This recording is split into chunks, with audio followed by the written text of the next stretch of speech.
Good morning, students. Today we are going to discuss about turning effect of a force. So let's see.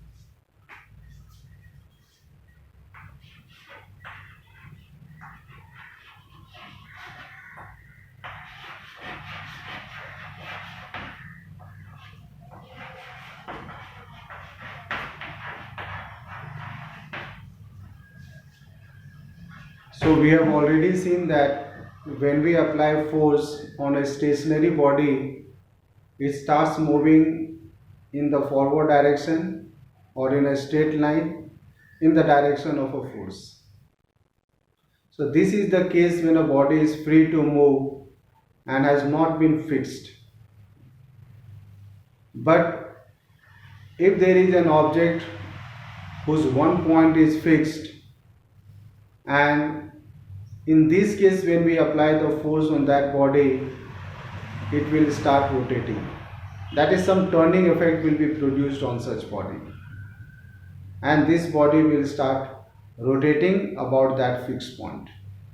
That fixed point about which a body rotates is called axis of rotation or is a pivoted point. For example, if this is a body which is not fixed, now in this case when we apply force, the body will start moving in the forward direction. But if the same object is fixed, let us suppose here the center has been fixed. So now in this case, this body is not going to move ahead. Instead, it will be rotating about this fixed point. And as I said, this fixed point is called pivoted point.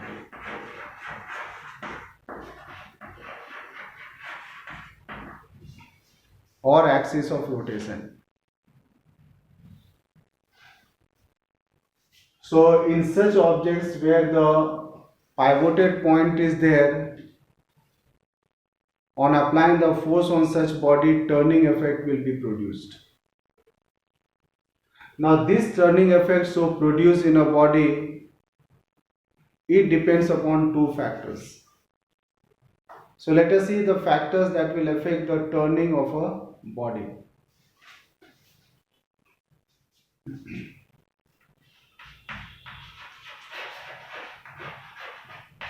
Factors affecting turning of a body. So there are two factors. First is magnitude of force.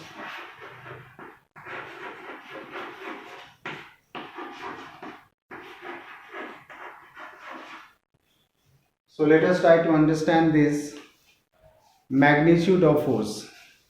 It means to say that when we apply more force on a body, the body will be capable of turning more. That means greater the magnitude of force, greater will be turning effect produced. This is the first factor. Second factor is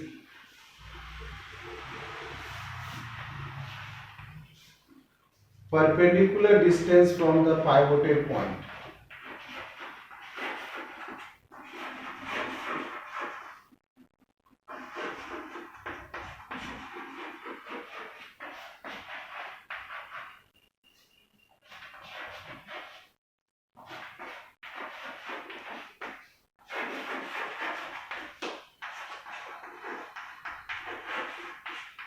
So this is the second factor you can see, which is perpendicular from distance from the pivoted point. It means greater the distance of the application of force from the pivoted point, greater will be the turning produced. So we can increase the turning effect by two ways. By increasing the magnitude of the force and also by increasing the distance, the perpendicular distance from the pivoted point. So we have several such examples also from our daily life where we can see we increase the turning effect on increasing the perpendicular distance. For example, you have seen the handles provided in the doors. It is at the other end of the hinge point. The reason is that the perpendicular distance of application of force will be more. That is, from the hinge point the distance will increase. So on increasing the distance, we can now apply less force to produce more turning effect on the body. Same way you might have seen the potter's wheel, where the center point is the axis of rotation, and when the potters work with the potter's wheel, they rotate that potter's wheel using a stick, and the stick is also at the other end, that is far from the center point, the pivoted point, so that this wheel can easily be rotated. So this way so many examples are there where you find we can increase the turning effect by increasing the magnitude of the force or by increasing the perpendicular distance of the application of force from the pivoted point. Let us now move to moment of force. So just now we have seen that the turning effect on a body depends on two factors, that is the magnitude of force and perpendicular distance from the pivoted point. In fact, what amount of turning effect will be produced, it can be measured by the product of force and the perpendicular distance. And this product of force and the perpendicular distance is called moment of force. So we can write moment of force is equal to the force and the perpendicular distance. Let us take one example to find out the moment of force on the turning body. Say this is an object where one end is pivoted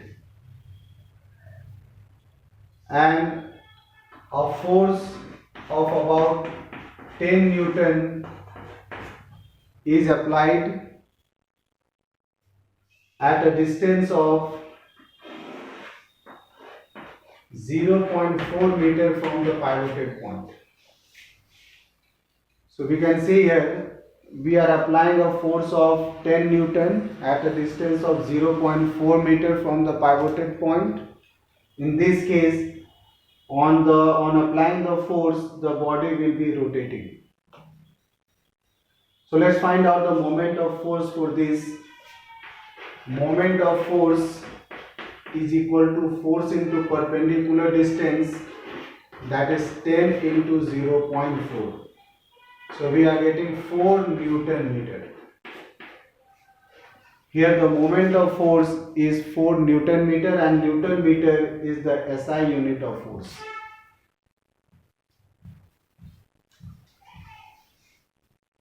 Let us say SI unit is Newton meter and CGS unit of force is, CGS unit of moment of force is dyne centimeter, and 1 Newton meter is equal to 10 to the power 7 dyne centimeter. So we can convert this SI unit of Newton meter to dyne centimeter, and it is equal to 10 to the power 7 dyne centimeter. I hope it is clear. And next class we will discuss about the pressure. thrust and pressure, which once again will be a very important topic to discuss on. So I hope this point is clear. The topic is clear about moment of force.